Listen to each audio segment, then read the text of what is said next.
Merci, Monsieur le Président, Monsieur le Directeur. Vous l'avez évoqué dans votre propos introductif, nous avons la nécessité de soutenir nos compatriotes qui ont une PME à l'étranger. Ils contribuent au développement de notre commerce extérieur et pour cela, ils doivent pouvoir avoir accès au crédit en bénéficiant, si possible, d'une garantie octroyée par l'AFD et le fonds Harris permet cela. La semaine dernière, à l'Assemblée des Français de l'étranger, nous avons eu un débat avec Grégory Clément, qui est le DG de Proparco, et je profite pour saluer son intervention qui était très claire et qui donnait envie, d'avoir envie de développer en s'appuyant sur Harris. Il a annoncé qu'il était investi 100 millions d'euros par an et que depuis que la Proparco s'en occupait, l'an dernier, ils étaient passés à 200 millions d'euros sur Harris. Cependant, 90% des fonds Harris sont alloués exclusivement à l'Afrique, alors que d'autres continents attendent également notre soutien et que le fonds Harris est également prévu pour d'autres continents. En faisant valoir les attentes des PME situées sur ces autres continents, le directeur nous a dit qu'il faudrait que le Parlement augmente le budget en 2021 en définissant des pays objectifs supplémentaires. Je voudrais savoir si c'est prévu dans ce budget. Je voudrais aussi vous parler du programme Choose Africa, de PLFR 3. Donc, savoir où en est la rédaction de la convention de garantie de ces 160 millions d'euros entre l'État et le groupe AFD, vous en avez parlé. On nous a dit que l'objectif était de signer cet accord courant octobre, donc nous y sommes. Donc, est-ce signé? À partir de ce cadre qui constitue une garantie forte, il appartient à Proparco donc de proposer à des institutions financières partenaires une garantie à 80% des prêts octroyés par ces partenaires à des PME, notamment celles détenues par des compatriotes, mais pas uniquement, basés en Afrique. Quand aurez-vous défini les critères d'éligibilité des PME pour accéder à cette garantie afin de leur permettre d'emprunter? Nous attendons également toujours la liste des pays africains qui bénéficieront du programme Choose Africa. Quand disposerons-nous de cette liste? Pour finir, l'aide publique au développement.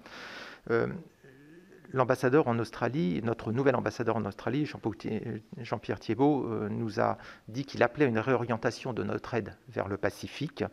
Nous pensons tous que la rentabilité de l'AFD doit être abordée sous l'angle de l'intérêt de l'État. Nous devons aller vite et fort dans le Pacifique pour être crédibles. Êtes-vous d'accord pour basculer les moyens AFD qui vont vers la Chine au nom du verdissement vers le Pacifique? Je vous remercie. D'abord, bien sûr, pour plusieurs d'entre vous, Monsieur Cadic, Madame Garriaud-Maylam, bien sûr, vous dire toute notre attention à la situation des entreprises françaises et des entrepreneurs français. Pour moi, je n'oppose pas commerce extérieur, investissement français à développement, comme on a peut-être eu tendance à le faire dans le passé. Je pense que nos investisseurs, nos entreprises contribuent au développement des pays. Et moi, il m'intéresse pour ça. Et par ailleurs, je pense c'est bien ça dont on parle avec nos compatriotes qui vivent en Afrique, qui sont installés en Afrique ou ailleurs dans le monde d'ailleurs.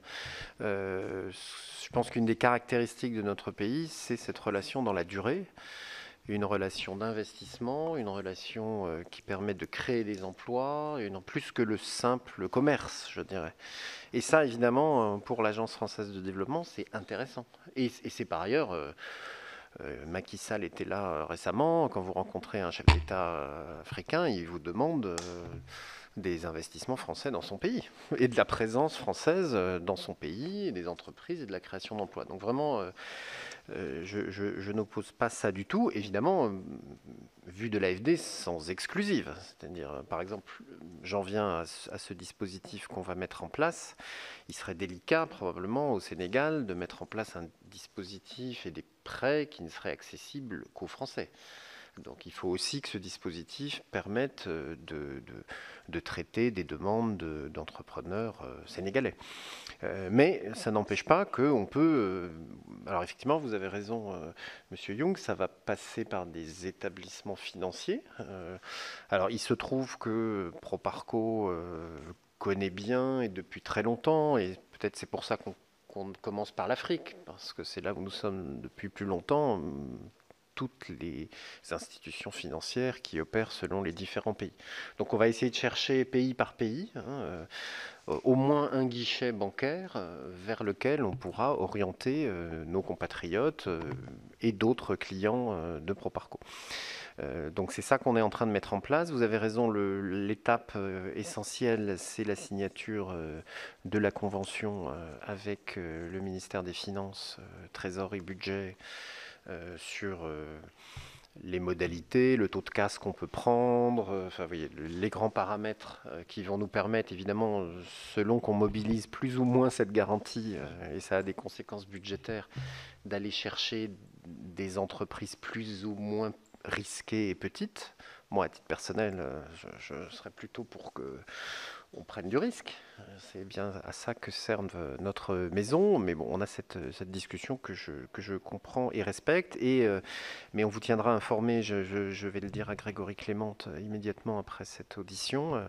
Ce qu'on espère, c'est la signer avant fin octobre, effectivement, et ensuite commencer à déployer dans un certain nombre de pays qui sont déjà identifiés, hein, où on a trouvé des partenaires bancaires qui d'ailleurs peuvent être les banques françaises, hein, c'est le plus simple, qu'on connaît bien, qui auraient une implantation dans le pays considéré, de commercialiser le plus rapidement possible ces nouveaux prêts, cette nouvelle offre, qui sera plus favorable qu'Aris, du coup, puisqu'on ira, je pense, un peu plus loin. Donc ça, évidemment, il faut qu'avant qu'on lance ça, notamment pour vous qui représentez les Français de l'étranger, on ait pu vous donner le mode d'emploi précis, hein, pour qu'on puisse guider ensuite nos compatriotes qui recherchent ce soutien. Ça ne sera pas évidemment BPI France en métropole, hein, je le dis quand même tout de suite. Donc il va falloir qu'on gère ensemble les solutions et peut-être des déceptions parfois pour certains d'entre eux, mais on va essayer encore une fois, dans le cadre que nous fixera l'État, de faire le maximum. Et après, elle a été posée à l'Assemblée aussi, hein, vous posez la question des autres régions du monde, qui est une question légitime, qui est une question politique à un moment, hein, l'agence n'étant que votre instrument. Après, encore une fois, il faut qu'on vérifie bien, on a parfois moins de relations avec les réseaux bancaires dans des pays où on est moins actif, ou qui sont plus éloignés de nous. Mais probablement dans ces pays-là, il y a aussi une communauté française un peu moins présente. Donc à un moment, ça devrait quand même coller. Donc ça, vraiment, je m'en remets au gouvernement et au Parlement pour voir s'il y a d'autres étapes dans ce dispositif. On pense bien sûr au Pacifique, hein, qui est pour le coup une zone très intéressante pour la biodiversité, pour le climat, pour l'influence française aussi, évidemment, et où on est en train. Alors nous, on a des points très forts en Nouvelle-Calédonie, en Polynésie, qu'on appuie beaucoup, vous le savez, dans cette crise, hein, dans la difficulté où ils sont, et aussi dans leur capacité à rayonner dans leur environnement régional. Vous savez, on a même cassé notre organisation historique État étranger outre-mer pour mettre nos territoires ultramarins dans la même direction que les pays voisins et pousser aussi fort que possible. Et dans le Pacifique, vous savez, on est même allé chercher les Australiens, les Canadiens, la Commission européenne, j'en oublie peut-être, pour faire un fonds qui s'appelle Kiwa, qui sert à financer des programmes de biodiversité chez nous et là-bas, en fait, dans les pays voisins. Et on espère bien, on est à votre disposition, mon directeur, pour venir vous présenter cela.